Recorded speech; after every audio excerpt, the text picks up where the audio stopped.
para entendermos melhormente como essa justiça divina se nos apresenta através do Espiritismo, o tribunal de Osíris, como aliás acontecia com os tribunais organizados no além, por todas as culturas, por todas as civilizações, porque nunca houve nenhum povo, pelo menos que eu tenha ciência como pesquisador, nenhuma sociedade materialista. Todas as criaturas humanas sempre tiveram ideia inata da sobrevivência na vida pós-mortem, para uma vida mais além. E o grande antropólogo Allan Kardec, antropólogo sim, embora não houvesse a antropologia, como hoje nós a entendemos, a antropologia se estrutura como ciência, ainda a partir de meados do 800, do século retrasado, e vai se estabelecer especialmente no século seguinte, no século XX, mas nenhum antropólogo se equipara a Allan Kardec, porquanto ele estudou não apenas o homem na sua evolução fisiológica, corporal, já tendo ciência, por exemplo, do lançamento da obra de Charles Robert Darwin, Da Origem das Espécies, que é de 1859, não que ele tenha contemplado o entendimento do processo evolucional do ser na sua anatomia, na sua fisiologia, quando lançou o Livro dos Espíritos na sua primeira edição, que é de 18 de abril de 1857, cujo êxito foi tamanho que a obra se esgotou em pouco menos de 3 meses. Mas na segunda edição, que é aqui, de certa forma, dispomos presentemente, com os números de questões e respostas dos nossos livros dos espíritos dos dias de hoje, que é de 18 de março de 1860, aí ele já nos dá uma ideia mais declarada desse processo evolutivo do ser. Então, nós evoluímos corporalmente, biologicamente, fisicamente e espiritualmente. Então, Allan Kardec vai nos dar também, com o suporte da espiritualidade, essa ideia e a referida obra. E aqui há uma reflexão muito pessoal, professora, quando ela falou que, infelizmente, existem algumas pessoas que tentam desacreditar até de algumas obras de Kardec, como é o caso do Evangelho segundo o Espiritismo e de O Céu e o Inferno.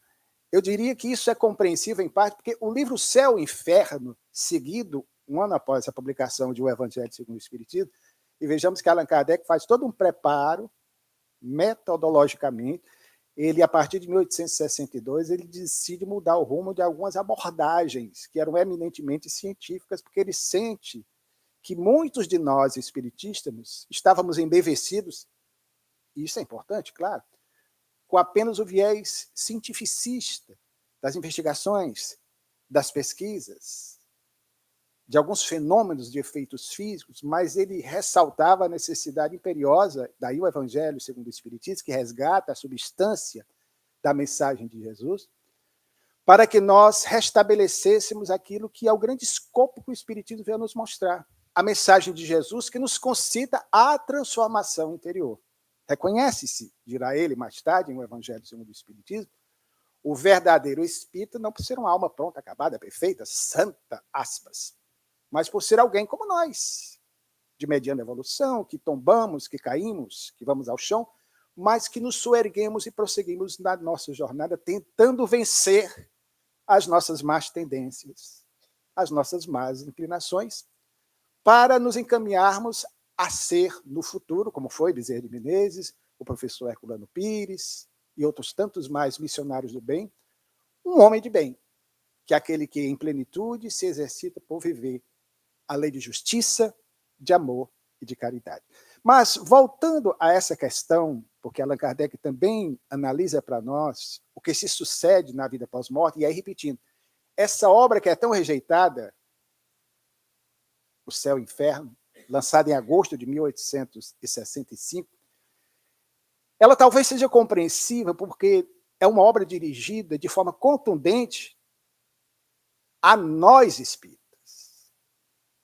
Kardec, em 1865, ano do lançamento dessa obra, ele recebe o diagnóstico de um amigo, médico, que ele era portador de um problema coronariano grave, talvez uma miocardite, não se sabe, porque a medicina da época não permitia, como hoje, escanear a nossa intimidade biológica para, com precisão, trazer o diagnóstico acerca de determinada enfermidade. Mas ele já estava cansado fisicamente, não conseguia subir os degraus, tanto que, quando ele desencarna, em 31 de março de 1869, ele já estava se desincumbindo de algumas tarefas, passando a Sociedade Parisiense de Estudos Espíritas para outras mãos confiáveis, estava precisando se recolher um pouquinho mais e conviver com a natureza para cuidar, como a professora Heloísa falou, das suas plantinhas, e ele adorava plantas.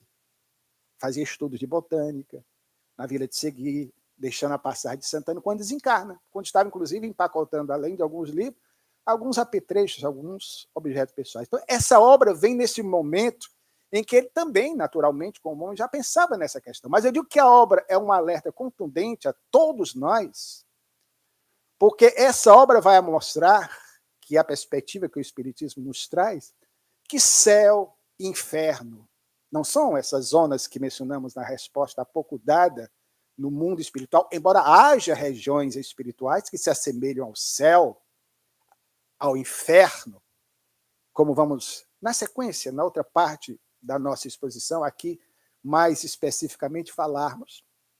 Mas céu e inferno são estados de consciência, são estados da alma.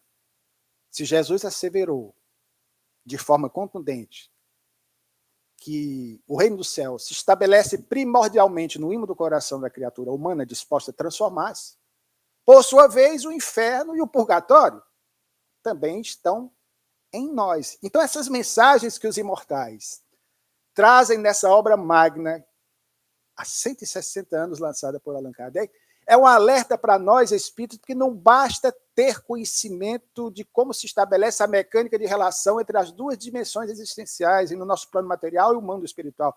Não basta nós nos empanturrarmos de conhecimentos se ficarmos nulos na nossa capacidade de sentir, de perceber o outro, de nos exercitarmos no amor. Por isso é que eu valorizo muito palestras, e fecho os olhos quando eu estou ouvindo, como a da professora Heloísa, há pouco. É ternura, é afeto, embora a abordagem filosófica, profunda, doutrinária, mas fica toda essa carga afetiva que contagia o que nós estamos precisando. Kardec sentiu isso. Então, vem a mostrar como um alerta para todos nós que não adianta nós irmos às redes sociais, ficarmos uns com os outros batendo boca, fazendo um verdadeiro inferno, as confusões de hoje está muito fácil. Quando nós precisamos aprender mais a amar. Nas regiões ditas umbralinas, e muitos de nós, espíritas, inadvertidamente, fizemos do umbral, ainda se valendo daquela mesma pedagogia de outrora, do medo, um verdadeiro inferno para assustar as pessoas, e o umbral propriamente não é isso. Mas nós passamos a perceber que o caminho é o da reconciliação, é do entendimento, para que assim possamos estar mais em paz conosco mesmo.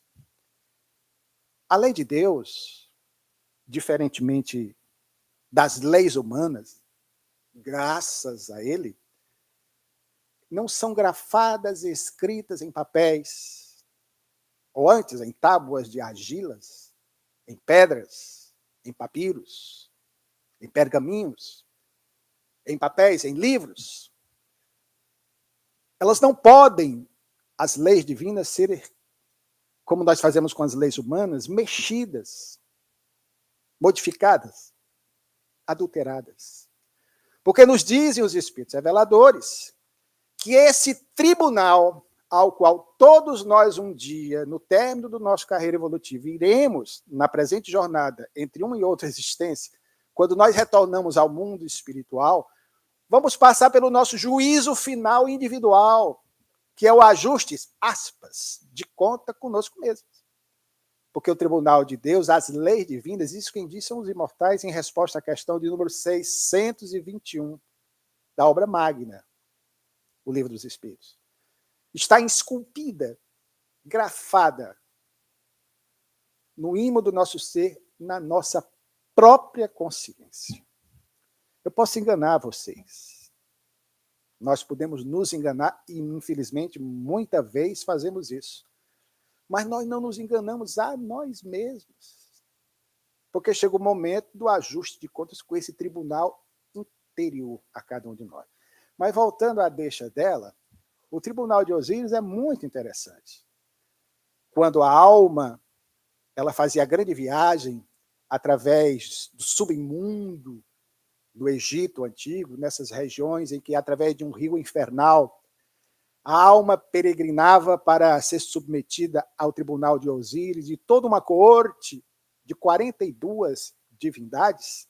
É curioso, ela lembrou, havia uma balança ilustral de ouro, não sei para que tanto ouro no além, mas valorizavam o ouro, e os egípcios, então, eram enterrados com todos os seus pertences, esquecendo, porque não compreendiam, e obviamente não haviam conhecido ainda Jesus, que só chegará depois, que nós deveríamos nos preocupar não com os tesouros da terra, que a traça corrói, que a ferrugem consome, que os ladrões desenterram e roubam, mas sim com os tesouros do céu, que a traça não corrói, que a ferrugem não consome, e que os ladrões sequer chegam perto, que são esses tesouros espirituais.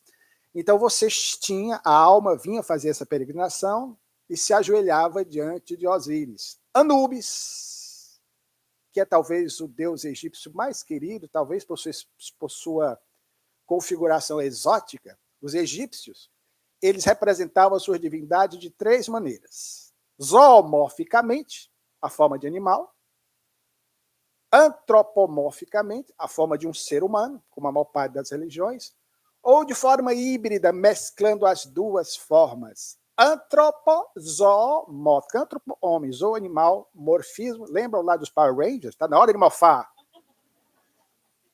Está na hora de se transformar.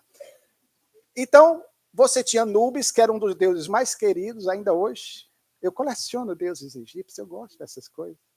Ele tinha o corpo humano e a cabeça de um chacal, um lobo do deserto. Era ele que fazia a pesagem. Colocava o coração e uma pena de avestruz. Mesmo sendo uma pena de avestruz, maior do que a pena de um galináceo, contrariando a lei gravitacional, como disse a professora Heloísa Pires, a pena para que a alma se salvasse tinha que pesar mais do que o coração. Porque se o coração pesasse mais, a alma era ali imediatamente dada a uma entidade estranhamente representada, aí era a forma antropozoomórfica.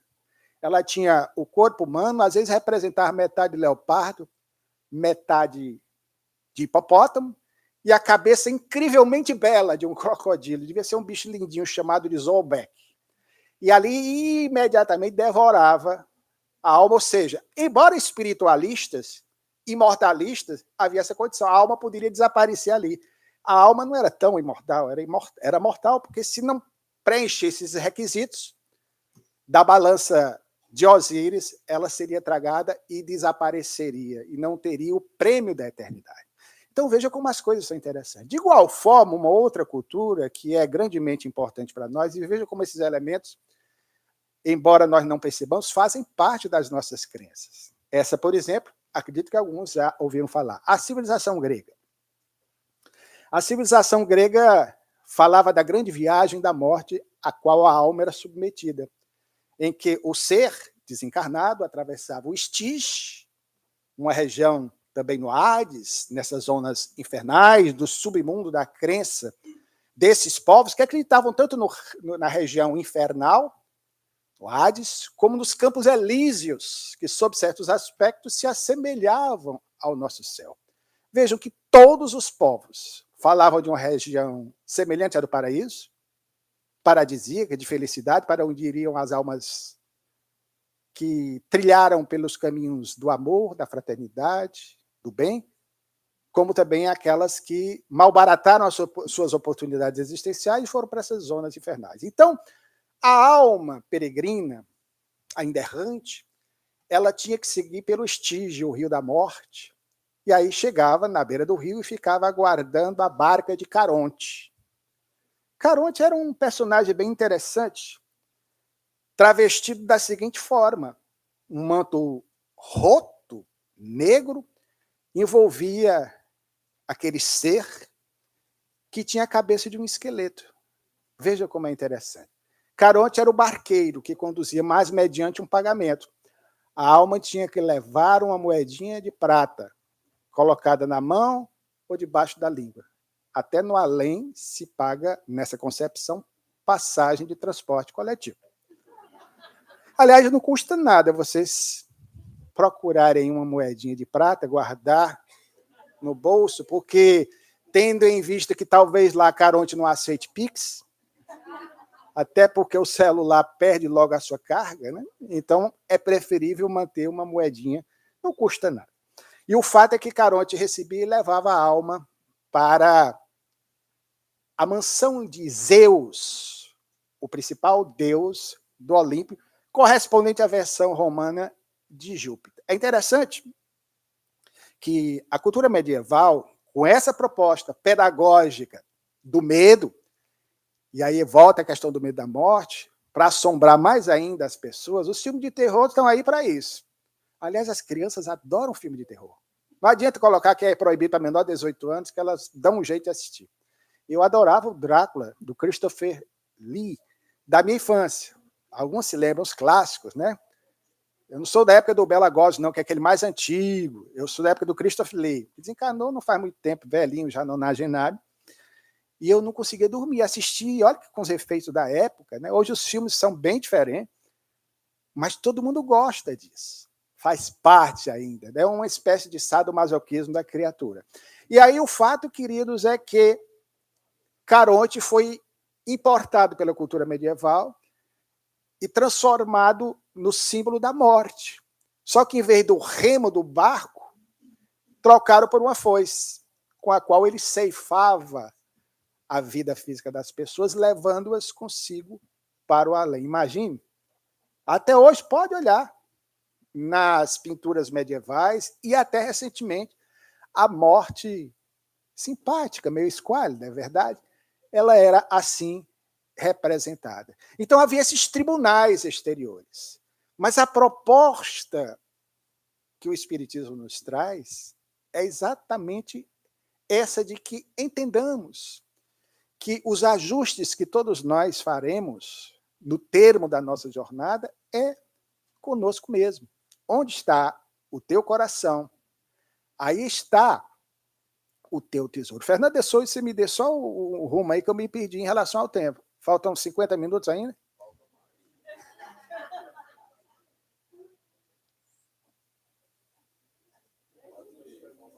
Ah, 10 minutos, que eu estava planejando uma coisa, mas deixo para a próxima, para não encurtá-la agora.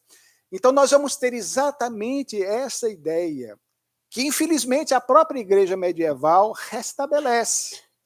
A ideia do juízo, e eu gosto muito de colecionar livros antigos, recebi um, Catecismo da Minha Avó, de 1906, do começo do século passado, em que nós temos várias dessas ilustrações dantescas, que nos aterrivam.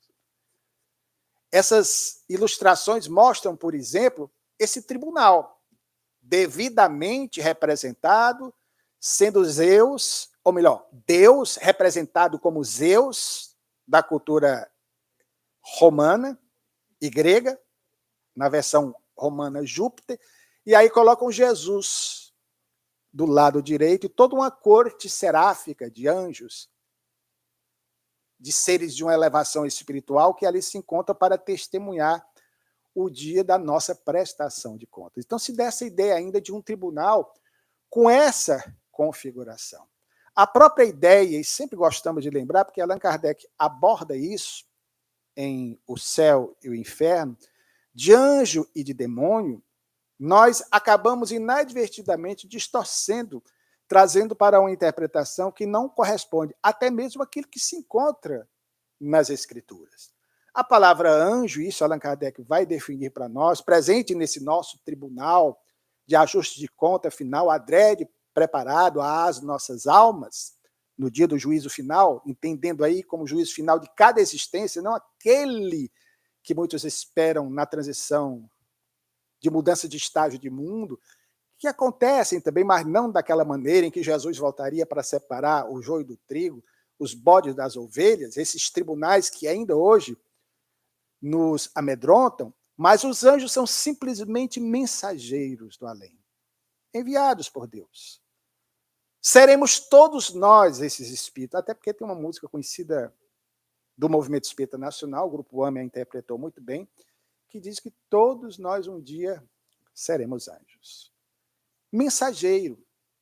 Dizemos sempre que aquele ser espiritual que apareceu a Maria, quando da Anunciação, e que curiosamente também apareceu a Mohamed ou Maomé no 7º século, quando propõe a ele a unificação das tribos árabes para a formação da religião que nortearia os destinos desses descendentes de Abraão, também, primo do povo hebreu.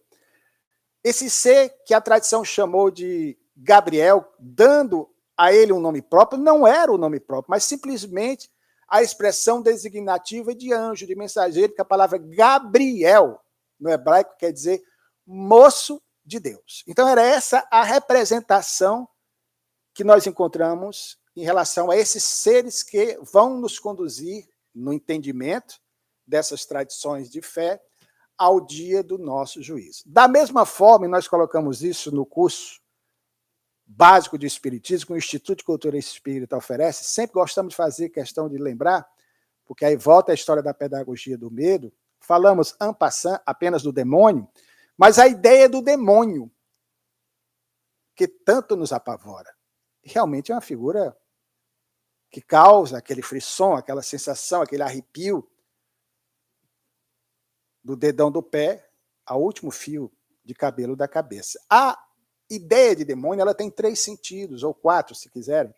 A primeira já mencionamos, a palavra vem do grego, daimon, e foi adaptada à versão latina, e se passou a dar um sentido totalmente diferente. Esse ser que viria para causar confusão, daí a própria palavra pandemonium. A palavra diabo, ou diabolo, do latim, que já tem um sentido mais voltado à assimilação cultural da tradição germânica, os germânicos, dos quais vieram, entre outros povos bárbaros, os vikings, gostavam de usar chifres, segundo a tradição. E o fato é que colocaram os chifres e outros apetrechos naquele ser, conforme mencionamos, para também dar a ele essa representatividade pavorosa junto a cada um de nós. Já a palavra Satanás, que normalmente nós pensamos ser um e a mesma coisa, tem um sentido totalmente diferente, e até bíblica. Aí já tem a ver com a cultura hebraica. A palavra Satanás, em si mesma, significa tão somente aquilo que se contrapõe ao bem, aquilo que é antagônico, aquilo que provoca a tentação. Por isso é que Jesus, diante da teimosia de Pedro, porque Pedro, Simão, Bar-Jonas, eu tenho um carinho muito grande por Pedro, porque eu acho de todos os discípulos de Jesus aquele que mais parece conosco. Ele tinha um comportamento oscilante, pendular, para não dizer bipolar. Pedro era capaz de, num arroubo, lançar mão de um instrumento cortante. Eu estou usando instrumento cortante para ser mais preciso com a tradução, porque não dava para colocar uma espada na bainha, porque o povo judeu era um povo submetido pelo Império Romano. Os romanos não permitiam que eles usassem armas. Então, certamente, ele talvez tivesse uma peixeira, já que ele era pescador. Então, ele deve ter pego a peixeira e decepou a orelha do soldado Malcos. Depois tem todo o histórico aí, fato ou fake, lenda ou não, que Jesus recoloca, é possível, sim, a orelha de volta no lugar. Embaietou a espada, porque quem com ferro fere, com ferro será ferido. Então Pedro era capaz de atitudes assim, de uma coragem indômita, aparente, e de repente mostrava, como todos nós mostramos, os seus momentos de fragilidade. Quando negou Jesus 1, 2, 3 vezes, como Jesus preconizara, antes do galo cantar. Então nós vamos encontrar, em determinado momento, Jesus se referindo a Pedro e dizendo, pela teimosia dele, pela inconstância, mas depois vai se superar e se tornar essa grande figura na condução dos destinos do movimento cristão, sobretudo mais à frente, a professora Luísa falou da questão da idade, já maduro, octogenário, sábio, aí já com a coragem diferente, em Roma, aí ele vai se deixar imolar no madeiro, como Jesus, mas diferente de Jesus, porque pede, segundo reza a tradição, nos escritos de Eusébio de Cesareia, na história eclesiástica, de cabeça para baixo, crucificado. O fato é que Pedro, portanto, em determinado momento, escuta de Jesus, se referindo a ele, afasta-te de mim, Satanás. Pedro não era Satanás. Jesus não ia chamar de Satanás. Então, só para vocês terem uma ideia. E, por fim, para fechar a nossa reflexão de forma mais hilária, nós comentávamos no ICE recentemente que, claro, o nosso Nordeste, a nossa gente, os cearenses, nós damos as mais variadas denominações ao diabo. Tem lá mais para a região do Mato Grosso, Caramunhão. Tem aquele outro que chama de, como é o nosso caso aqui, de cão. Aliás, coitado do cão, que a tradição diz ser o melhor amigo do homem. Mas também tem um nomezinho que é curioso, que pegou capeta. E aí nós explicávamos por que o cão, o demônio, o caramunhão, se chama capeta. Não sei se vocês sabem. Não? O capeta é uma tradição que vem da Idade Média. Não sei se vocês acompanham, por exemplo, os jovens que cursam hoje medicina em Portugal, quando você entra na faculdade, no primeiro ano, você usa uma capa preta, longa. Cada semestre, diferentemente do que acontece nas nossas universidades, vai passando, vai tendo êxito, as notas vão sendo boas, vai cortando a capa. De tal maneira que quando chega no último ano, a capa está bem curtinha, é quase uma toga. Ou seja, se eu tenho uma camisa e a camisa não tem manga, eu chamo de camiseta. Se a capa ela é cortada, vira capeta. Então, representavam simbolicamente a imagem do cão, do caramunhão, do diabo, como chamam. Colocavam uma pequena capa. Daí a expressão capeta e virou o capeta. Vejam como são as coisas que nós passamos a assimilar e muitas vezes não temos noção. É bom que se diga isso para que vocês possam, como fizeram agora, sorrir.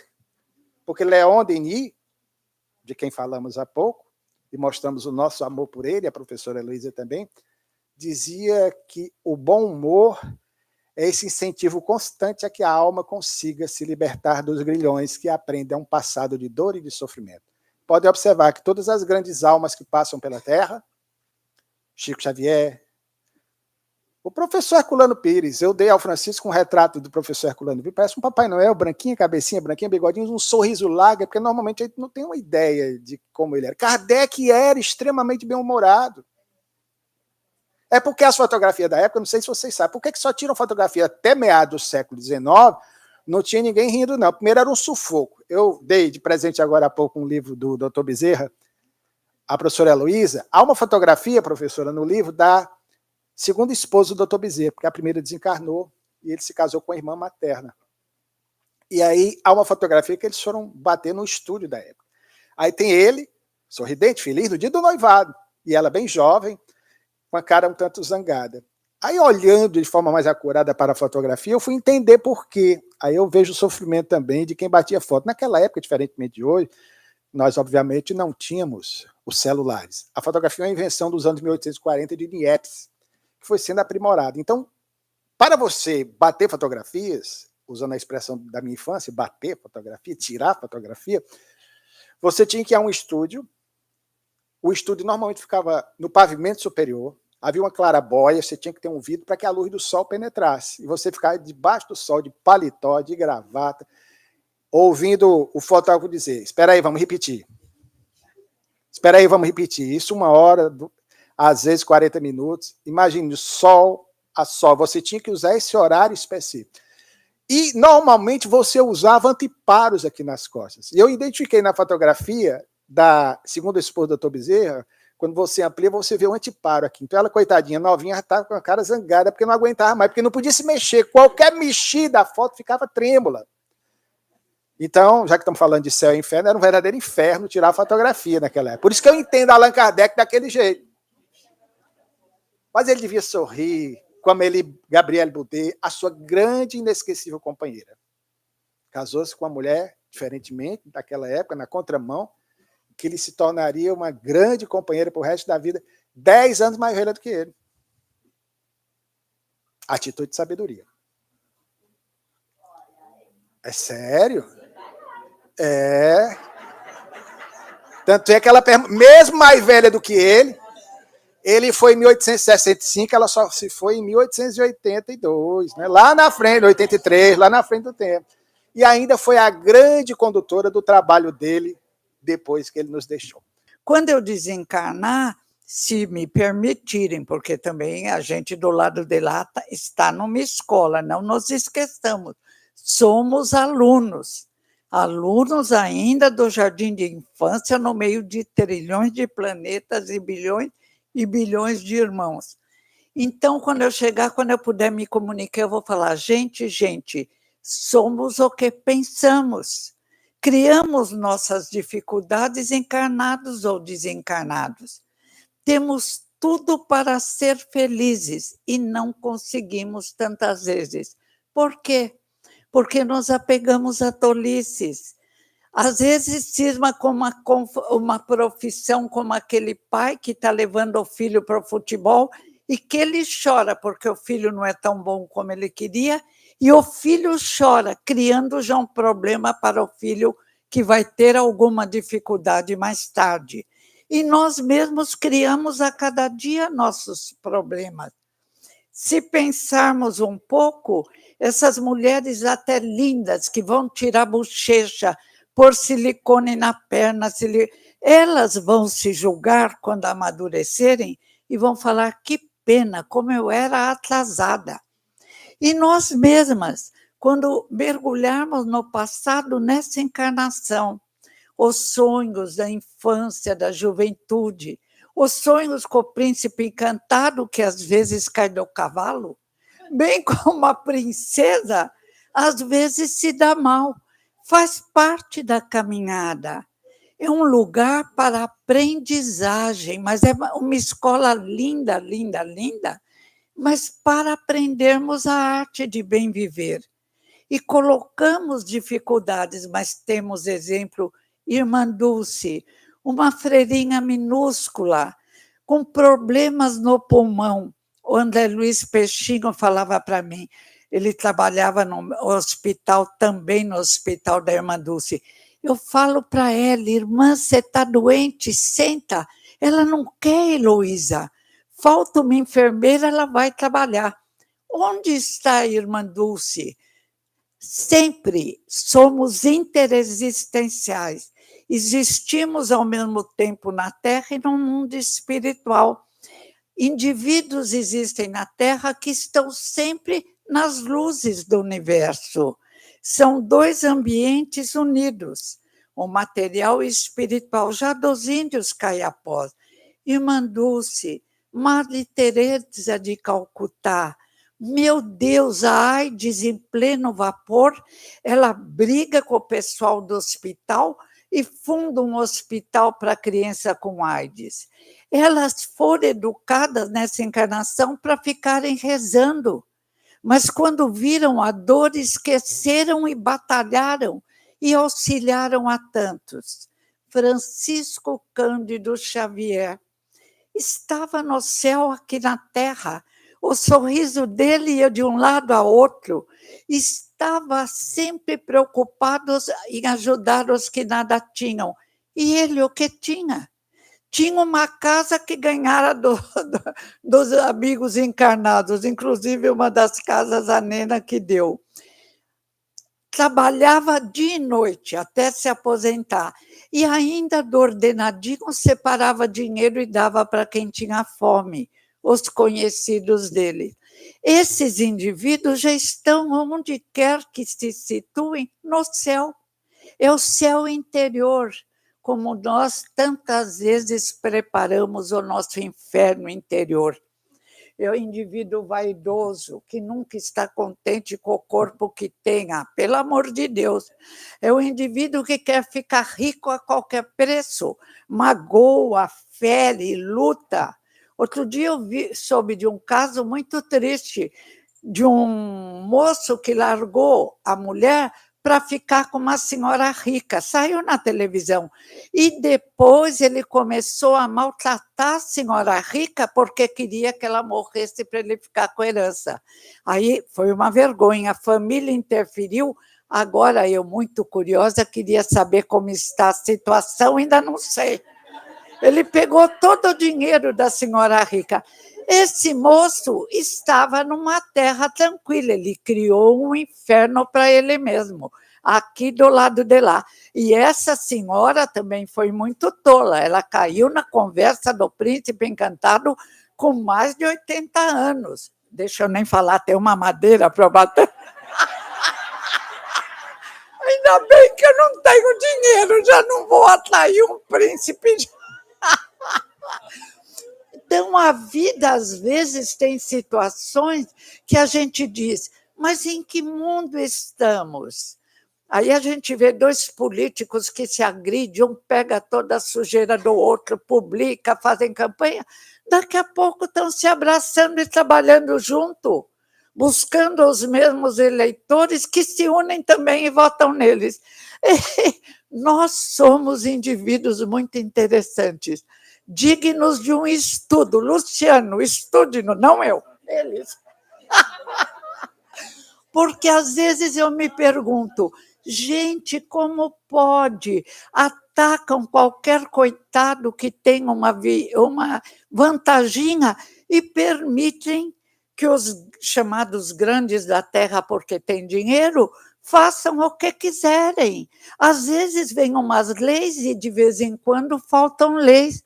Ordenado sobe de 40 para 100 mil. Existe a lei brecando e não adianta para os grandes da terra. Quando vemos os que estudaram, os que tiveram oportunidade de desenvolver o cérebro, o bom pensamento com boa alimentação, ficamos abismados.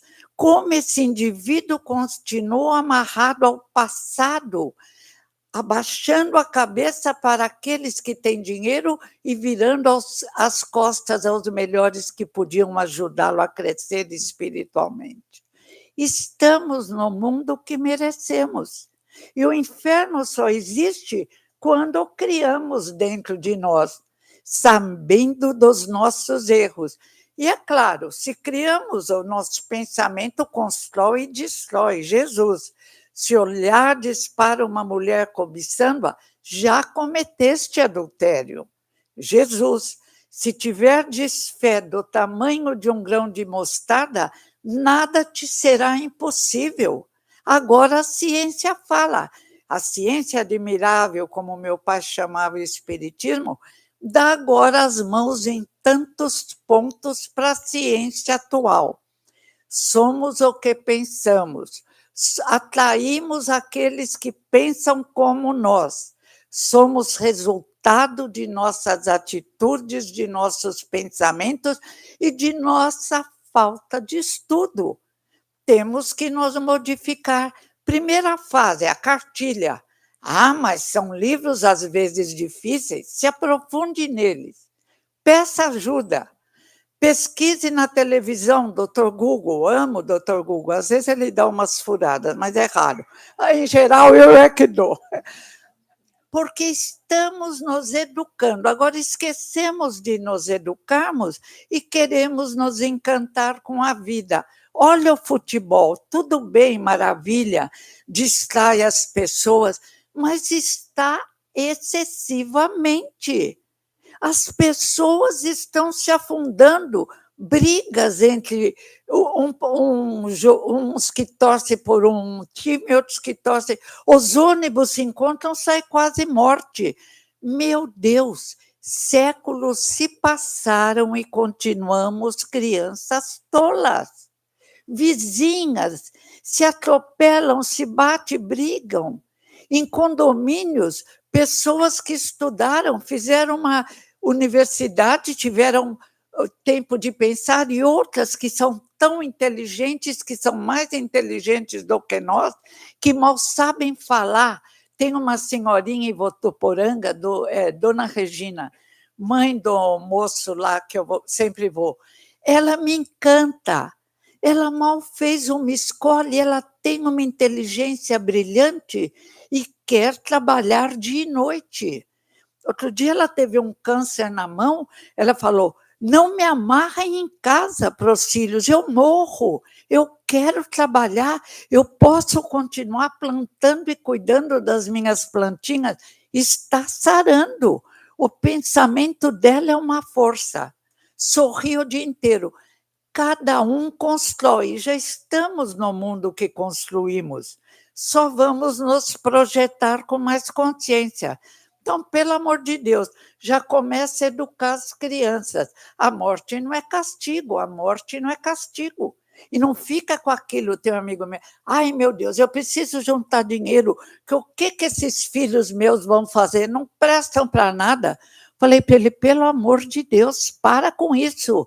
É que eu não posso, senão eu roubava seus filhos e ficavam comigo. E são ótimos meninos. Então, nós temos que falar alguma coisa. Eu vou até começar a falar de novo no Santana Park Shop. Se vocês verem uma velhinha que apanhou, fui eu, mas com muito gosto. Porque a ignorância dos pais, às vezes, me assusta. Preparação para a morte.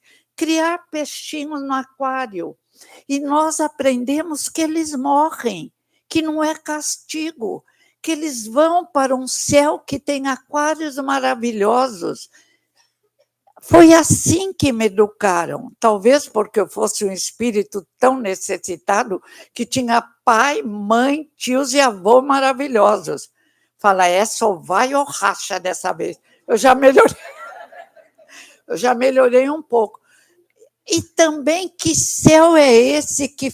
Olha, Martim Lutero ficou tão nervoso que virou protestante. Jesus partiu, deixou lições lindas. Criaram, como o Luciano falou hoje, um céu eterno, eternidade, para um erro de 30, 100 anos que seja, e criamos um inferno. Agora, já pensou passar uma eternidade tocando harpa? É pior que o inferno. Dia e noite, centenas de anjinhos, pelo amor de Deus. Então, nós somos incoerentes, inconscientes e, às vezes, ridículos. Daqui a séculos vão ver como nós falamos, aqueles benditos faraós, aqueles benditos egípcios que tinham a doutrina secreta, criaram aquelas múmias horrorosas que até hoje nos espanta e que não valiam para nada, para que tivessem a vida eterna. E os coitados eram enterrados cheios de ouro, tudo enrolado, e aparecem agora se desfazendo. Isso é inferno. Não existe o inferno que supere o inferno verdadeiro criado pelo homem da terra. E agora os bancos, o coitadinho vai lá, compra uma casa para pagar em 20 anos e não acaba de pagar. Ele morre, a casa não é dele, não é dos filhos. De quem é essa casa? Do banqueiro. Quer dizer, às vezes eu dou risada para não chorar, porque eu estou no meio, eu posso rir, estou rindo de mim mesma, faz bem. Porque é tanta loucura, tanta loucura. Outro dia um gostava de uma moça, pois a moça em tudo que era live dele, apresentação dele, lá está uma menina bonita, é triste, mas esse infeliz pega depois, convida, a menina estava chegando do trabalho tarde, menina linda que trabalhava, ele pega e mata a menina. Imbecil, porque fez um crime que é descoberto hoje em dia. E pior, mal, terrivelmente mal. A mulher linda para ele era um brinquedo. Ele não a amava, ele queria, era desejo, era inferioridade, era costume dos séculos.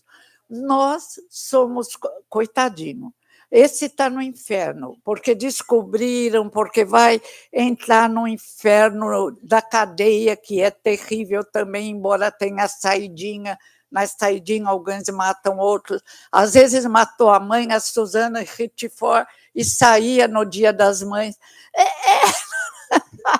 Nossa, então, para despertarmos, vêm as dificuldades. Hoje tem jornal, tem televisão, até eu vejo metade eu desligo, senão eu vou ter medo de sair mais na rua.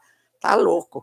Hoje eu queria ir até a praia a pé, não para ir no mar, que eu cansei, eu adorei mar, mas agora eu estou cansada.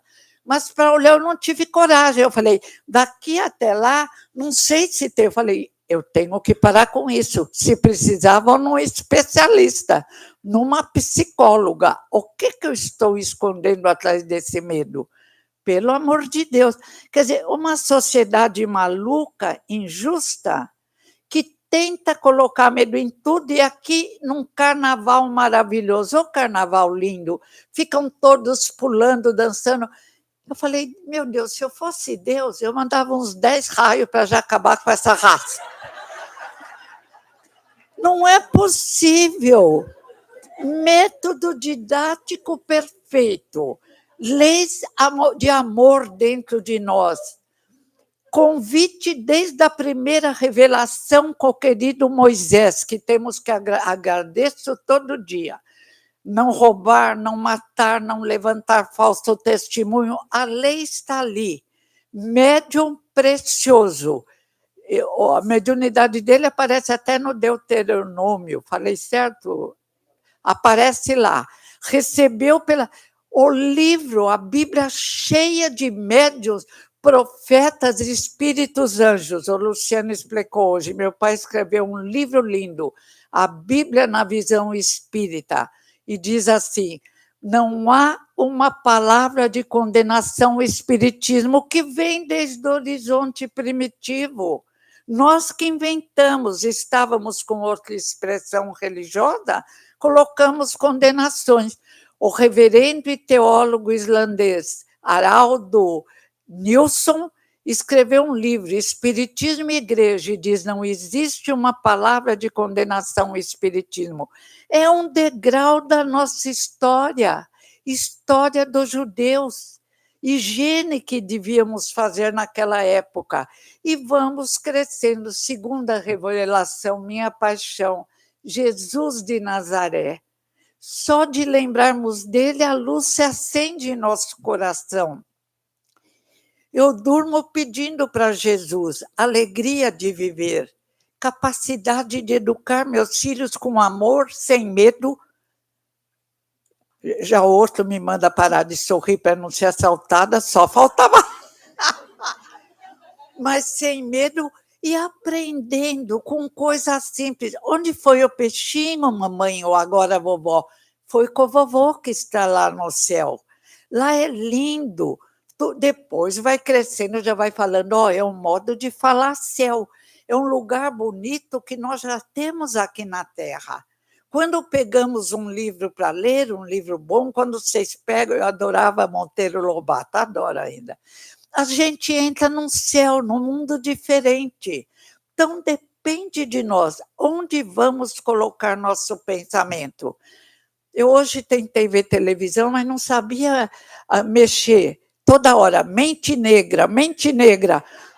Eu falei, eu quero tirar disso, eu quero ter a mente azul, iluminada. Não consegui. Eu não sei mexer direito e tudo novo, a televisão e o aparelhinho.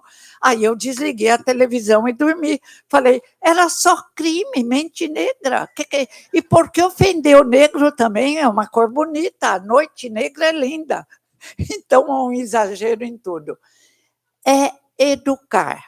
Você não deve temer nada, mas não faça nada errado, que a sua consciência grita. Ela não gosta que você faça nada errado.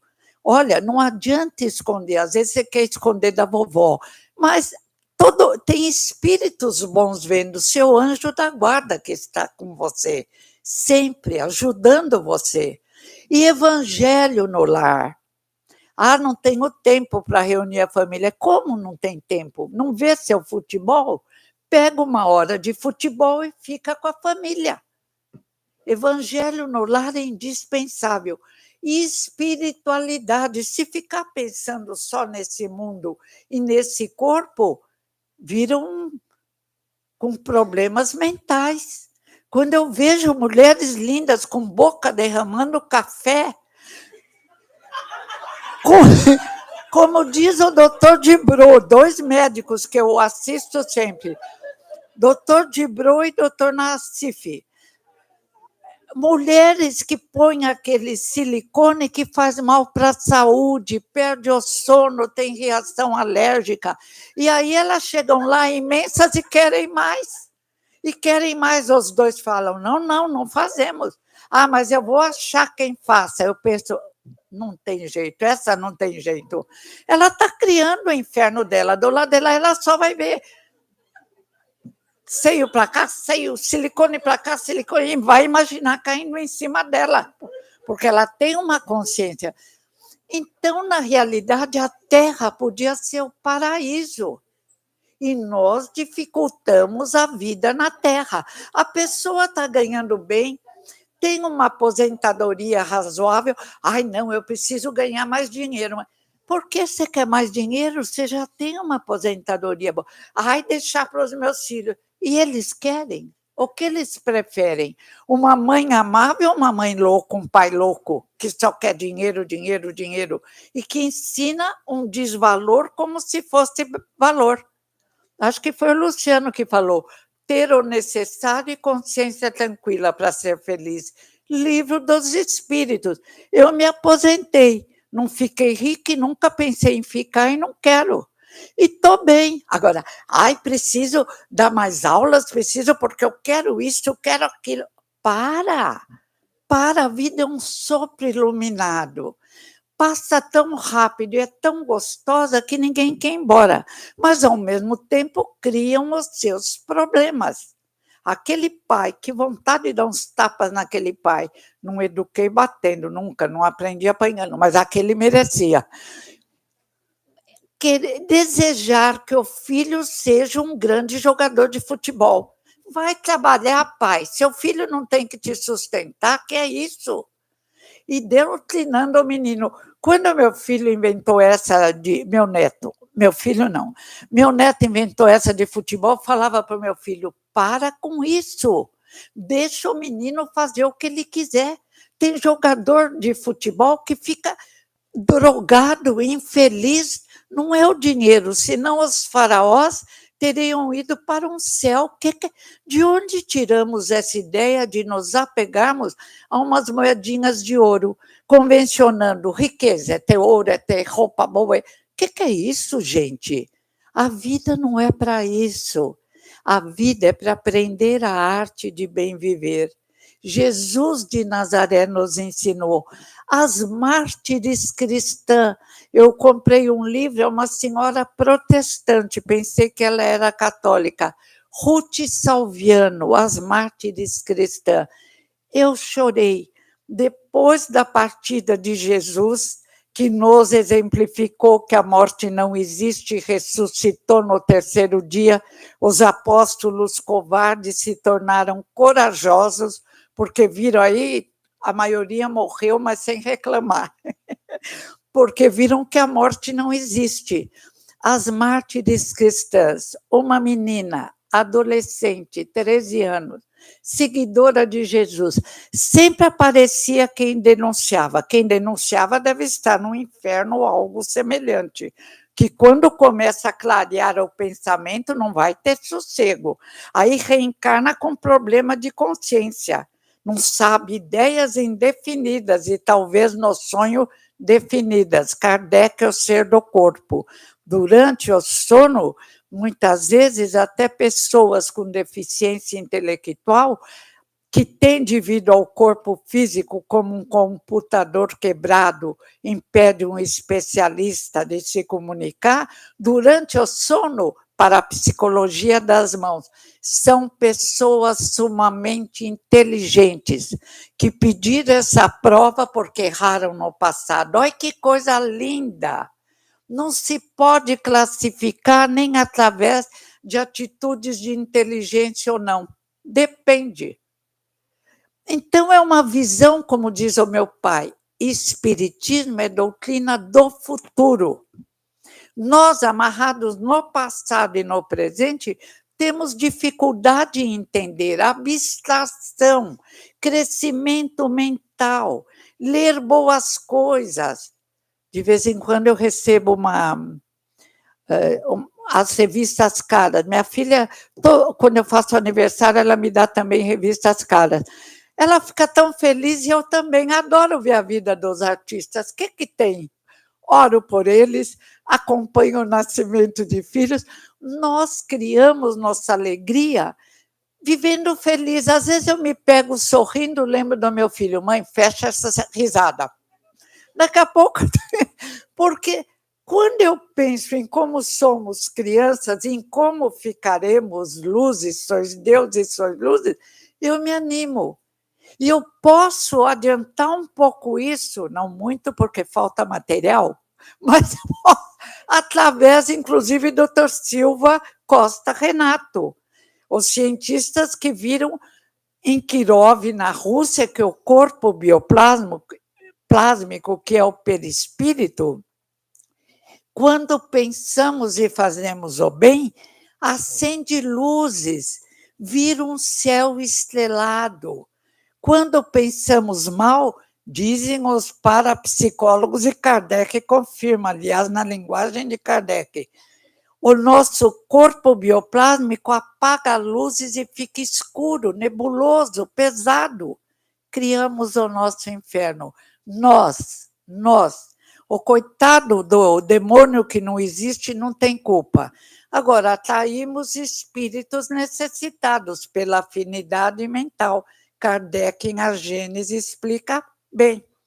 Mas por que temos mais dificuldade no corpo físico? Porque nos fechamos pelo amor ao material. Só o material, o que podemos pegar. Os cientistas, até pouco tempo, negavam várias verdades porque estavam pegados ao material. Quantos morreram na Idade Média porque vieram falar verdade? Inclusive, era castigo se falasse morte, que era a Terra que girava em torno do Sol. E acreditávamos. Hoje temos dificuldade em abstrairmos, em compreendermos a verdade libertadora que Moisés trouxe. Moisés afastou os deuses com letra minúscula pagãos que nós criávamos pelo desejo de coisas belas, de coisas melhores e maiores. Que Jesus nos trouxe com tanta propriedade. Augusto Cury era materialista, leu a vida de Jesus e escreveu vários livros. O homem mais sábio, mais inteligente, mais amoroso da história. Doutora Elizabeth Ross era materialista. Na conversa com o mundo espiritual, através da mediunidade, com os que voltavam todas as manhãs da viagem aí pelo espaço, ela também viu, como André Luiz falou, viu casas, viu gente, reencontrou amigos, não queria mais voltar, voltou. Já nos convidam a uma visão mais clara. É como se colocássemos óculos para a miopia. É como se colocássemos óculos que escurece quando o sol bate muito forte. É hora, queridos amigos, é hora, e quem pode ajudar mais o outro. Precisamos um da força do outro, porque senão frágeis não conseguiremos vencer. Entre os vikings, os primitivos eram irmãos só entre eles, atacavam hoje o Luciano falou bem do problema. Mas nos uníamos. Agora temos que nos unir na casa espírita, mas não vir aqui pedir para ficar rico. Daqui a pouco vai embora e não leva nenhum tostão, que bobagem. Se sai do Brasil, vai para os Estados Unidos, ainda mais agora com o Trump. Ele manda embora, que o nosso dinheiro não vale nada. Então, tudo é tão relativo, só uma coisa permanece: o crescimento espiritual. A mudança de estilo de vida e, sobretudo, de pensamento. Os espíritos necessitados se afastam quando começamos a pensar bem. Tinha alguém que me incomodava lá em casa. Então, a gente é vaidosa, né? Eu falei, meu Deus, será que vem com a faxineira? Eu falei, Luísa, toma atento. Você está pensando de forma meio errada. É esse medo, que vai ver que é um medo de coisa errada do passado. Aí eu comecei a me doutrinar com a leitura do Evangelho toda manhã e com o pedido do Dr. Adolfo Bezerra de Menezes. Eu tenho a fotografia do meu pai de um lado, do Dr. Bezerra de Menezes, que nessa encarnação foi e continua sendo, né, doutor Bezerra? Por favor. Foi um pai maravilhoso, é meu segundo pai. e Jesus na parede. Tudo isso precisamos ainda. Precisamos lembrar da finalidade da vida, porque esquecemos, queremos esquecer. Que eu tenho uma amiga já de idade, 75 anos, amiga mais da minha filha do que minha, não dá para ser minha amiga, porque eu fico dando conselho para ela e ela não quer. Ela está com 75 anos, quase morreu, 2 cânceres, sarou dos 2, mas tem um problema no intestino que ela teve que parar de namorar, aleluia, que namorou cada praga, namorou. Então, ela, de vez em quando, ela não pode comer, ela tem que correr para o toalete. Parou com o namoro. Eu pensei, graças a Deus, vai crescer agora espiritualmente, não adiantou nada. Ainda não é hora, ainda não é hora. Ela vai todo dia num baile, 6, 7 horas da noite, conhece vários bailes. Aí minha filha, que estava acompanhando a caçulinha, eu fiquei assustada. Eu falei, para. Ela falou, mãe, eu fiz ainda precisam de personal. É baile, eu nem sabia que dizer personal para dançar. Eu falei para minha filha, não vá, que idiotice. O que vocês vão fazer? Ainda pagam para dançar com vocês? Que vergonha. E está assim de mulheres e os personagens dançam cobrando da mão. É o fim do mundo. É o fim do poço, só Deus para nos aguentar. E Jesus e os espíritos de luzes que nos educam. Então, aí, porque elas pararam de ir? Porque estavam gastando muito dinheiro. Eu falei, isso mesmo. Nem achei, se fosse para ir ver uma dança bonita, se fosse para ir num espetáculo, o dinheiro vale. Mas para pagar para homem dançar com a gente, que é isso? Então, no fim do poço, né? Eu ainda não tive coragem de despertar minha filha para esse lado gozado, de ter que pagar para dançar. Tá mal. E para casar, vai pagar quanto?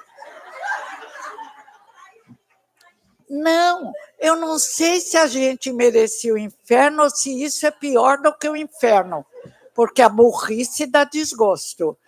Então, vamos parar de culpar até os obsessores, porque só chegam até nós quem nós permitimos. Gênesis e Allan Kardec.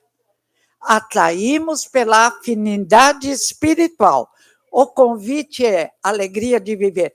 Tá velha, não precisa dançar. Se tem um companheiro idoso ou alguém que te ama, vão os dois. A Amélie Boudet era 9 anos mais velha que Kardec. Mas era um espírito tão jovem que Kardec partiu, ela viveu até os 80 anos. Agora, se precisa pagar para o moço dançar, não pague e não dance. Não é orgulho, é respeito. Porque se eu tivesse que pagar para alguém dançar comigo, olha, eu me batia. Falava, tomá-los. Então, viver com discernimento, pelo amor de Deus, vamos orar ao nosso anjo da guarda para nos levar a cursos durante a noite. Desperta. E aí nossa vida fica linda. Quer dançar? Põe uma música e dança sozinha. Que bobagem! Por que tem que ficar lá fingindo uma coisa que não existe? E o medo da morte se vai quando nós agimos certo, porque há uma ligação com espíritos que pensam melhor e nos tornamos aos poucos, haja vida, nos tornamos melhores. Metade depende de nós. Vou encerrar. Benedita Fernandes, ela se descreve negra, pobre, louca. Não, é uma luz que veio à Terra em Araçatuba. César Perry, nunca sei o nome desse meu amigo, ele escreveu um livro lindo, Benedita Fernandes. Você leu, Lúcia? Lindo, né? Mulher linda. Ela vivia jogada nas ruas, louca. Aí um carcereiro, com dó, porque os meninos atiravam pedra, ele limpou uma cela, não tinha hospício lá, e pôs Benedita Fernandes. e começou a tratá-la bem. Um senhor espírita veio dar passes em Benedita Fernandes. O obsessor, que ela era muito boa, traíra por culpa mesmo, não se perdoava, e ele aproveitava o complexo de culpa dela, foi embora, foi tratado. Assim espero que ele tenha sido levado para um lugar bom. Benedita Fernandes demonstrou uma inteligência acima da média. Construiu em Araçatuba um centro espírita, uma escola para as crianças e um hospício. Eu falo até hoje, me arrepio, eu não me conformo. De louca, ela passa para a mulher lúcida e grande administradora. Gente, olha o nosso inferno interior. Pode nos anular completamente complexo de culpa, atração do obsessor, e ela aceitou o castigo. Quando ela se libertou, ele foi auxiliado e ela. Leopoldo Machado também escreveu um livro sobre ela. E ela começou a receber as pessoas no centro. Eu falo, que pena, eu nunca fui lá. Se eu soubesse que ela existia, descobri mais tarde, mas tudo bem. Leopoldo foi com a mulher e ela não deixava ele ir embora. E ele estranhou, porque ela era muito gentil, mas ficou conversando. Ela falou, eu quero matar saudades, eu queria passar a noite conversando com você.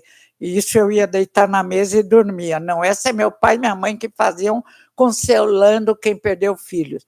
Mas ele fez, ele e a mulher ficaram com ela a noite toda lembrando histórias. Eles partiram, ela desencarnou, mas veio e se comunicou para conversar com ele. Aí ele estava em dúvida. Aí a Benedita falou para a médium, conta para ele o broche que eu estou usando. Ela descreveu. Era um broche que ele e a mulher haviam dado para a Benedita, e na fotografia estava a Benedita, Leopoldo Machado e a mulher. Finalmente ele se convenceu e agradeceu. História linda, de louca para administradora, porque se permitiu se perdoar e porque pegou no trabalho.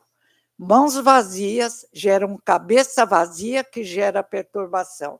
Vamos trabalhar profissional e espiritualmente, sem preguiça, é melhor do que ir para o inferno, e não vamos exagerar para não ir para o céu tocar harpa, que aí cansa. Eu nasci no dia 2 de abril de 1910, em Pedro Leopoldo, Minas Gerais. Meu pai se chamava Cândido, João Cândido. A minha mãe, Maria João de Deus. Antes que eu me esqueça, a minha avó materna, Francelina, ela era filha de uma humilde lavadeira que morava em Santa Luzia, à margem do Rio das Velhas. Essa narrativa autobiográfica é dele, Francisco de Paula Cândido Xavier, o nosso Chico Xavier, que se estivesse fisicamente entre nós, no último dia 2 de abril, próximo passado, estaria completando 115 anos de existência.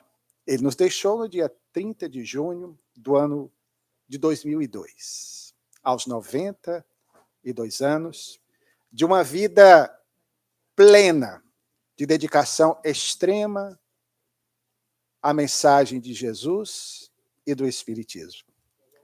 Foi alguém que, como disse a nossa professora Heloísa Pires, na terra foi ponte para o céu. Viveu em paz, com a consciência tranquila, em razão dos deveres cumpridos, sobretudo a partir de 1927, quando dá início ao seu mediunato, a orientação precisa e segura que o Espiritismo lhe ensejou, daquele fenômeno que durante muito tempo, desde a infância, ele não podia compreender muito bem.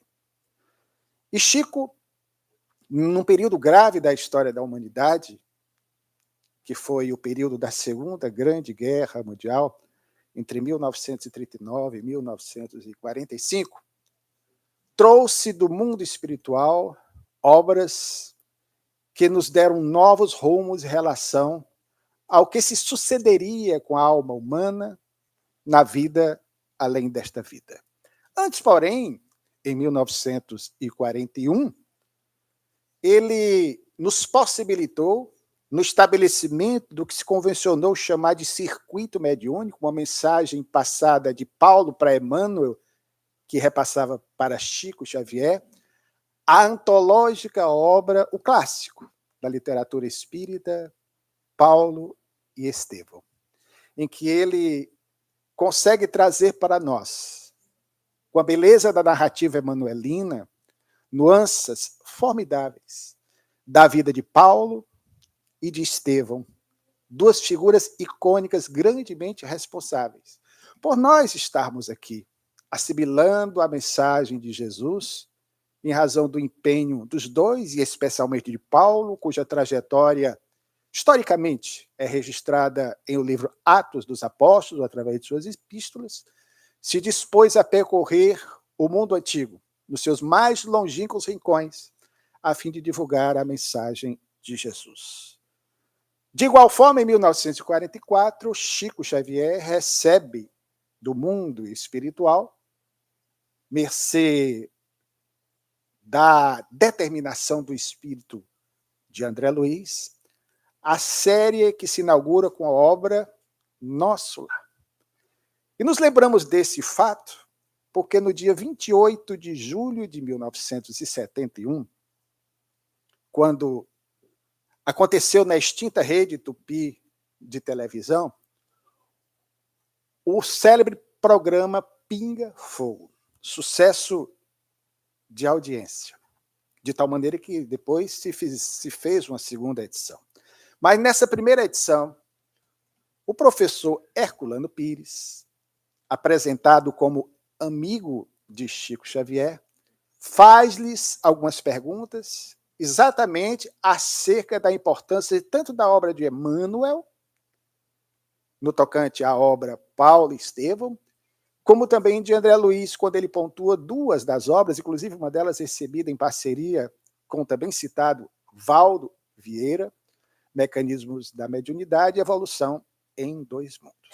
Mas o interessante em relação a essas obras, que foram explicadas pelo Chico, na sua humildade, mostrando que não tinha conhecimento científico algum para ser capaz de interpretar o que André Luiz lhe trazia do além, para que nós pudéssemos melhor entender como se processa a vida no mundo espiritual. O mais importante é o que ele também ressalta na obra Paulo e Estevão. Porque Paulo, poucos atentam ao fato de que é, para o entendimento da questão relativa à vida espiritual, uma figura importantíssima. De tal maneira que, quando encarnado nesse seu trabalho incomum de divulgação da mensagem de Jesus, desde aquele momento glorioso, quando tiveram o ensejo de viver uma experiência psíquica ou mediúnica com Cristo na estrada de Damasco, quando ali desaparece o Saulo e surge o timorato Paulo, que levou adiante o projeto do espalhamento da mensagem de Jesus na Terra, nós vamos ter Paulo se empenhando por levar a mensagem de Jesus ao mundo inteiro, num pensamento mais universal da proposta da mensagem do Filho de Maria. Durante a sua terceira viagem, quando estava na Macedônia, ele tinha esse cuidado de sempre voltar aos locais das viagens anteriores para constatar em loco se a mensagem de Jesus florescia como ele esperava. Ele escreve aos cristãos de Corinto a sua segunda epístola. E no capítulo 12, verso 2, ele diz: conheci um homem que não sei se no corpo ou fora dele foi arrebatado ao terceiro céu. Essa passagem, que muitos já ouviram, certamente, ela ainda causa estranheza em muitos de nós. Mas É preciso entender, primeiramente, que Paulo era um homem de 3 mundos. Paulo era de origem grega, porquanto nascera em Tarso, um grande centro de difusão helenística do mundo antigo. Um homem, portanto, de largos conhecimentos, falava o grego. Paulo também era, por questões familiares e étnicas, raciais, judeu, tanto que exerceu o rabinato, mais tarde em Jerusalém, ligado à seita, assim chamada, dos fariseus. E também tinha o título de cidadão romano, porque havia um edital, desde o governo de Júlio César, o conquistador das Gálias, anos antes, que facultava a todo cidadão grego o título de cidadão romano. Portanto, ele tinha uma cultura ampla. Daí o encantamento que sempre temos quando lemos algo relacionado a Paulo. E nesse tocante, Paulo tinha, pela influência grega, quanto romana e judaica, uma ideia a respeito do que se sucedia com a alma na vida além desta vida. Era comum no mundo antigo, não só nas culturas de tradição helênica, quanto também judaica, essa ideia de que não havia só um céu, mas havia céus no plural. Os próprios judeus assim entendiam. Tanto que o Pai Nosso, originalmente, a oração dominical, tão importante que Allan Kardec ressalta a necessidade de nós meditarmos sobre cada estrofe, sobre cada verso dessa prece que nos arrebata ao mundo diferente quando devidamente sentida ela é pronunciada, não apenas repetida, quando ela é de fato orada. Nós vamos observar que originalmente o Pai Nosso ele era pronunciado no plural, referindo-se a céu. Pai Nosso que estás nos céus. Porque se tinha a ideia de céus, de dimensões espirituais, para o alto e para o baixo. Numa psicografia muito conhecida, que constará da segunda edição do livro Parnaso de Além-Túmulo, de Chico Xavier. A primeira edição é de julho de 1932, a segunda é de 1935. Dom Silvério Horta, que foi o primeiro bispo negro do Brasil, que, quando encarnado, ele era de Mariana, Minas Gerais, combatia o espiritismo. Ele irá, através da mediunidade de Chico Xavier, dizer: Pai nosso que estais nos céus, na luz dos sóis infinitos, uma belíssima prece, cuja leitura recomendamos. Quem não adquiriu o Parnaso, que o faça, ou não. Os que não têm condições no momento podem olhar aí na internet, colocar Dom Silvério Horta, e o título da mensagem é Oração. Mas o fato é que essa ideia de céus, ela sempre permeou a tradição cristã. Tanto que Paulo foi arrebatado, vejam só, ao terceiro céu. O que nos dá a entender algo perfeitamente lógico, que existem regiões, dimensões, planos, esferas, em outras dimensões, em cada mundo que adorna o empírio, usando de uma figuração, em que nós nos situamos, após o nosso desenlace, de conformidade com a nossa sintonia pela vibração do nosso psiquismo. Então, regiões equiparáveis a esses céus, porque, inclusive, é interessante que era apenas o terceiro céu, não era nem o sétimo céu. E só lembrando, eu gosto sempre de brincar para descontrair, o Aldo é dessa época, tinha uma revista de fofocas televisivas dos anos 1970 chamado Sétimo Céu. Vários balançaram a cabeça. Eu fico muito confortável em relação a isso. Mas o fato é que Paulo, ao fazer menção a esse momento de arrebatamento, ele prossegue na epístola falando do seu bem-estar íntimo, uma paz indizível, uma tranquilidade, uma harmonia, que ele não consegue, por palavras, definir o que sentia. Porque foi exatamente no momento da madureza do apóstolo dos gentios, em que ele, depois de anos de dedicação à mensagem de Jesus, arrostando as dificuldades, os problemas, os obstáculos do caminho inerente a almas da estirpe de Paulo, ele conseguira vencer tudo isso e estava em paz com a sua consciência. Diria Sócrates, observado sempre por Platão, seu discípulo, e uma espécie de evangelista do mesmo, visto que Sócrates não deixou nada por escrito. E Platão observou, inclusive, os instantes derradeiros da vida de Sócrates, quando condenado injustamente à época por, vejam só, tentar seduzir com ideias perigosas, imagine as ideias perigosas de Sócrates, a juventude de seu tempo, ele foi obrigado a beber cicuta. E Sócrates diria para Platão, ser feliz e viver em paz é ter uma consciência tranquila, um coração pacificado pela conduta reta no bem. Por isso que citamos Chico Xavier. Chico termina a vida em paz. No programa Sabadão Sertanejo, do saudoso, para muitos, Gugu Liberato, que admirava Chico Xavier, circula na internet, até adaptaram e fizeram Chico Xavier cantar, belíssima essa imagem, o Chico lacrimejante, emocionado, em paz, vivendo um céu na terra pela consciência tranquila, ele cantarola uma canção que aprendera com a sua mãezinha, quando de sua infância, em Pedro Leopoldo. E todos que eu, na época, e ainda hoje, ouvem esse homem de bem pronunciar algo, você percebe o magnetismo diferente da sua fala, mesmo através de um vídeo, mesmo às vezes através de uma imagem, uma fotografia, algo estático, mas que permite com que haja uma exteriorização do que aquela pessoa traz em si, do seu céu interior.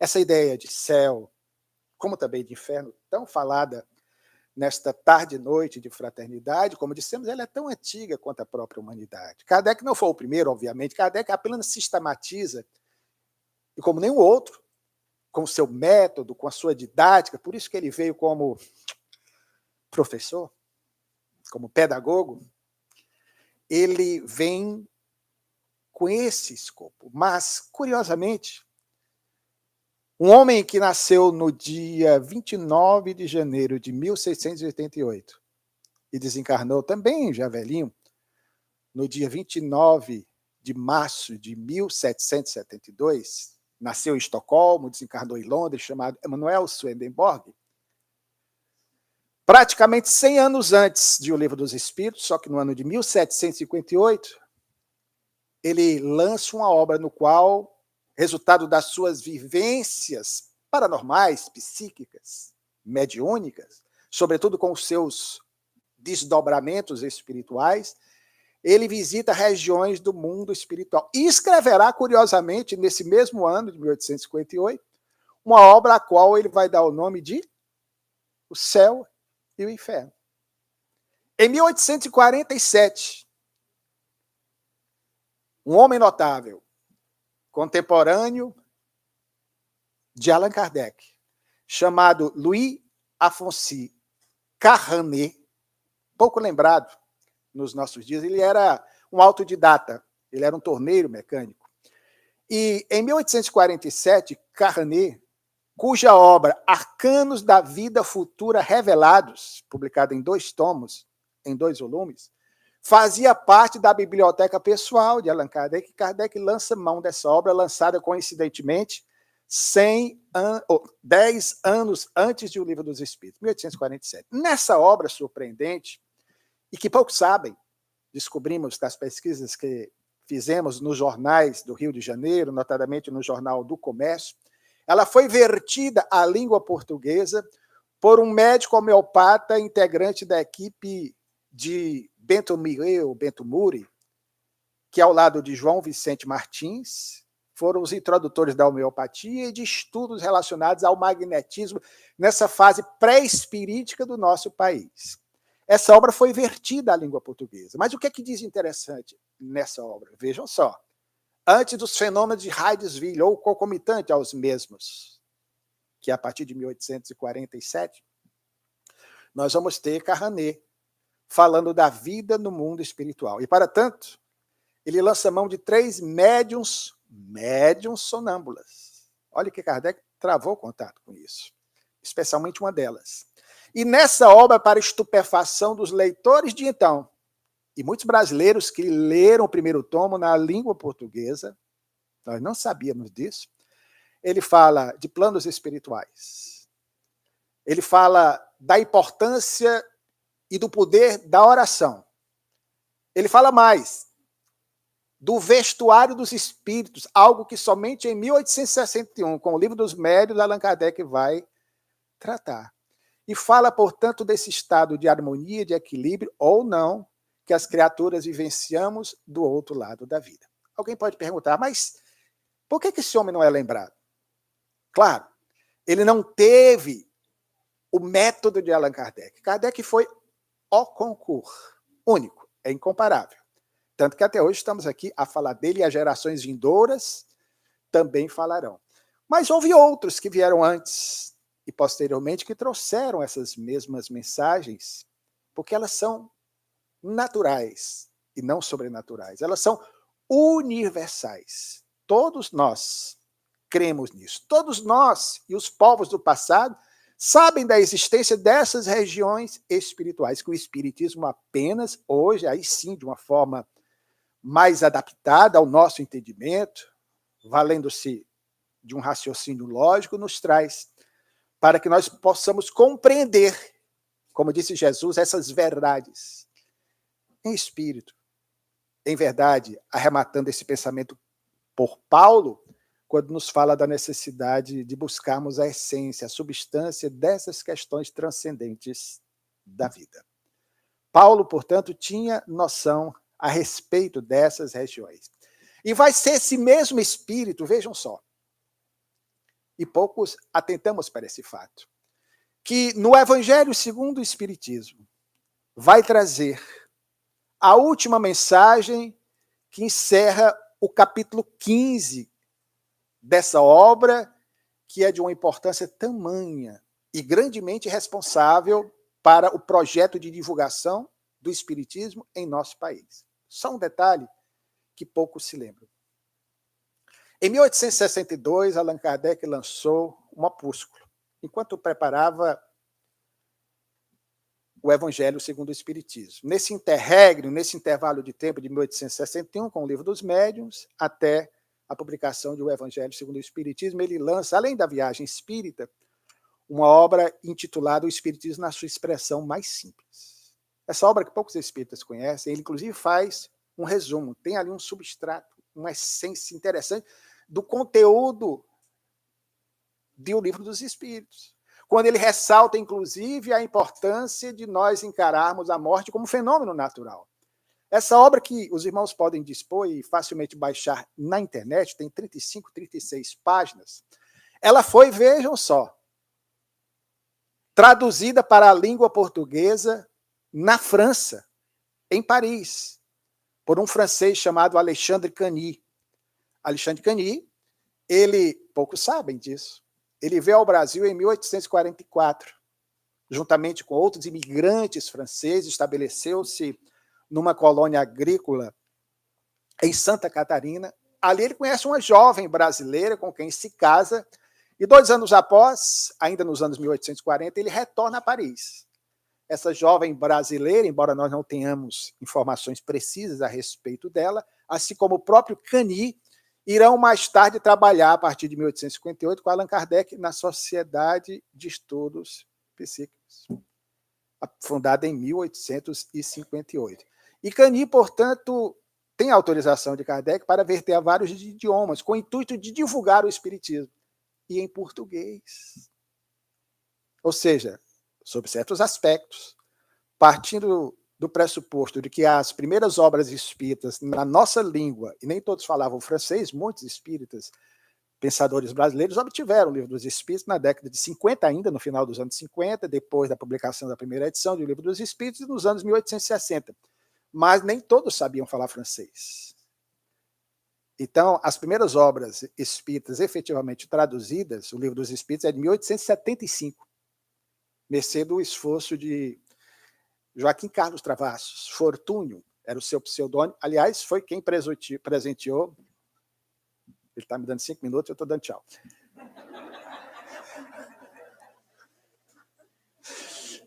Foi quem presenteou Bezerra de Menezes com a obra magna da codificação, que fez com que eu mesmo, naquele dia memorável do mês de fevereiro de 1875, na viagem de bonde até a Tijuca, modificasse a sua maneira de pensar e de ser, a semelhança de Paulo, e a partir de então, aos poucos, começasse a estudar o Espiritismo. Então, vejam só, guardadas as devidas proporções, essa obra, o Espiritismo, na sua expressão mais simples, para nós brasileiros, ela teve uma importância talvez até maior, entendamos, relativizando, do que o Livro dos Espíritos, porque nós líamos em português o resumo do Livro dos Espíritos, que nos falava exatamente acerca da vida espiritual. Então, Carranet, Emanuel Swedenborg, nos falavam dessas regiões espirituais. E Paulo, portanto, voltando a essa figura para fecharmos a nossa reflexão, nessa tarde memorável, em que encaramos a vida e a morte de uma forma diferente, com a bem-humorada palestra lembrada pelo Aldo, que eu nunca assisti nesses meus 40 anos de espiritismo, tão bem-humorada da professora Heloísa Pires, que nos dá até vontade de morrer. Não. Deixa estar. Eu vou ficar igual a ela, né? Deixa mais alguns anos trabalhando por aqui. É só discurso da tribuna. Na prática, não quero ainda, não. Mas o fato, queridos, brincadeiras à parte, é que Paulo encerra o referido capítulo. E a mensagem que ele nos dá, em 1860, ela consta do Evangelho segundo o Espiritismo, porque impactou Allan Kardec, tem por título: Fora da caridade não há salvação. Vem exatamente a nos mostrar qual é o caminho dessa salvação conforme entendemos com o Espiritismo. Não uma salvação labial, em que nós poderíamos dizer que acreditamos em Jesus, na imortalidade da alma.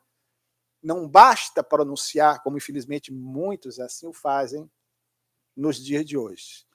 Mas é importante o entendimento da salvação como despertar de consciências para uma mudança de rumo, de rota e de caminho.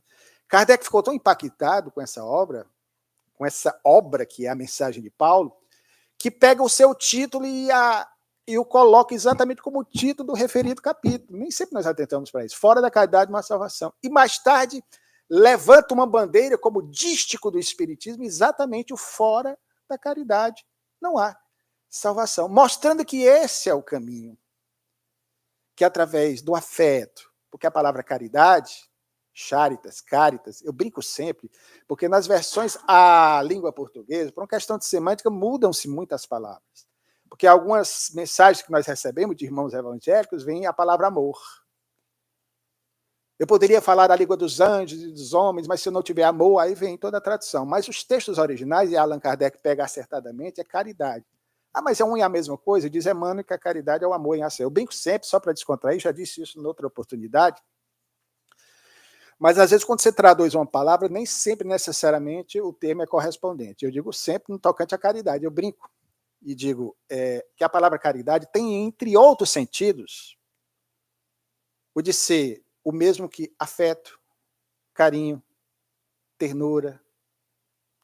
Quem não gosta de, nós nordestinos, de um cafuné? É um carinho, é uma caridade. Ah, mas caridade e amor é a mesma coisa. Será que é? Aí é brincadeira. Me perdoem o que eu vou dizer, mas se você está casado com alguém há 20 anos, 30 anos, você chegar para ela mais tarde, sábado à noite, especial, 5 de abril, e disser para ela, sendo mulher, querida, hoje eu pensei muito depois da palestra da dona Heloísa Pires, estou tão apaixonado pela vida que eu queria dizer, no bom português, que eu amo tu. Para não dizer amo ela, né? Eu te amo. Eu amo você. Eu estou casado com você há 30 anos por amor. Oh, meu filho, que coisa linda. Venha cá, vamos preparar uma iguaria especial para você, um jantar daqueles. Mas experimente, ou melhor, não experimente. Chegar para ela mais tarde e dizer, querida, eu estou casado com você, eu ouvi a palestra da professora Heloísa, eu estou comovido há 30 anos por caridade.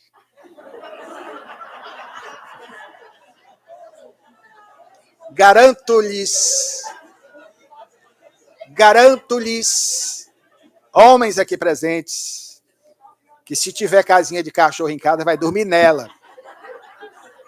Mas brincadeiras à parte, vai ser arrebatado para o sétimo inferno, né? Correspondente. Então, só para que nós entendamos que a mensagem do madeiro, a mensagem do evangelho, como dirá Paulo na sua epístola aos Efésios 3,17, é uma mensagem perigosa. A mensagem da cruz, ela é enganadora. Ela é uma estultícia. Ela é uma armadilha. É forte, né? Mas para os que estão mortos espiritualmente. Contudo, para aqueles que a vivem, ela é mensagem de libertação. E é essa mensagem que Paulo nos traz, repetindo Jesus, e é essa mensagem que Paulo nos traz quando integrante da equipe do Consolador Prometido, nessa pleiade de espíritos de elevada estirpe espiritual, nos obsequiaram o surgimento na terra do Consolador Prometido por Jesus. Queríamos, uma vez mais, sensibilizados, agradecer a honra de participarmos deste encontro, de desfrutarmos, querida, da sua companhia uma vez mais conosco. O Ceará Espírita ama.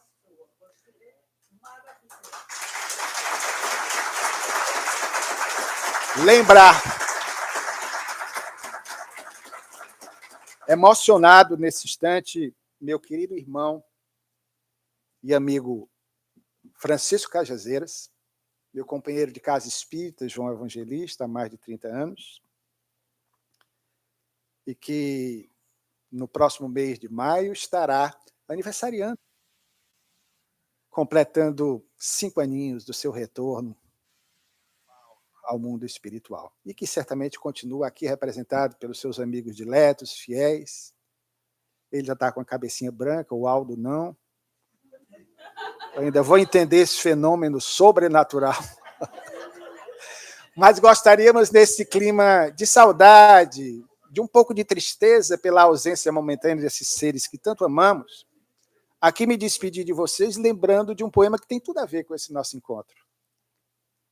A sua autora era uma afrodescendente, uma negra, nascida em 1919, no dia 28 de julho, no Rio de Janeiro, carioca da gema.